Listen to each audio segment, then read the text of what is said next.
Éric Caillard, sculpteur. Y en a marre. À mon avis, la vocation de l'art est d'ouvrir nos esprits au domaine spirituel.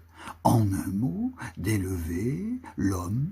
Force est de constater que l'art officiel contemporain tente d'entraîner l'homme de plus en plus bas, et possiblement plus bas que la ceinture.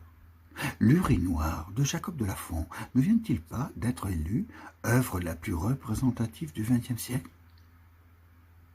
La radio culturelle française a confié les arts plastiques à un poète, dont le titre de gloire est d'avoir écrit des textes ne comportant que des signes de ponctuation.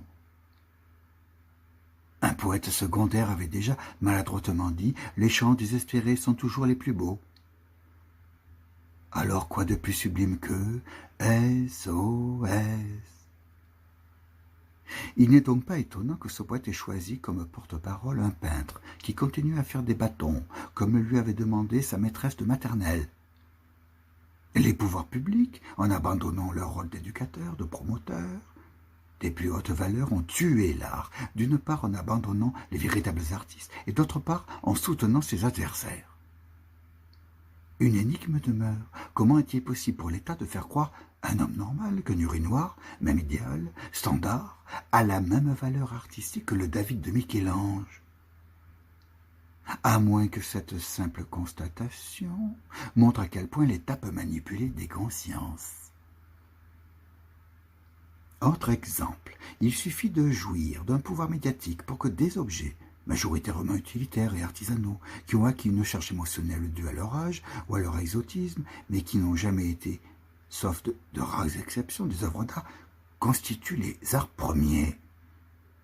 Je reconnais que notre grand sorcier, comme ses prédécesseurs, est un artiste du flou, un floueur.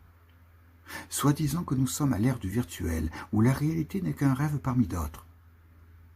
Il n'y a plus d'échelle, de valeur, mais des résultats bien concrets pour le bronze, par exemple, activité qui perdurerait presque depuis l'apparition de la race humaine. La situation dramatique, les fonderies, même mondialement réputées, ferment. Des copies totalement illégales sont vendues moins cher que le seul prix des matériaux nécessaires pour les réaliser. Je ne parle pas du travail, encore moins de la valeur de la création, sans que les pouvoirs publics ne réagissent, pas même en faisant respecter la loi. Les siècles et les irresponsables passeront, mais les bronzes demeureront, car un bronze est éternel. Comme depuis la nuit des temps, ils resteront les témoignages de leur époque, notre époque dont je crains qu'il ne restera pas grand-chose. Enfin, si des œuvres virtuelles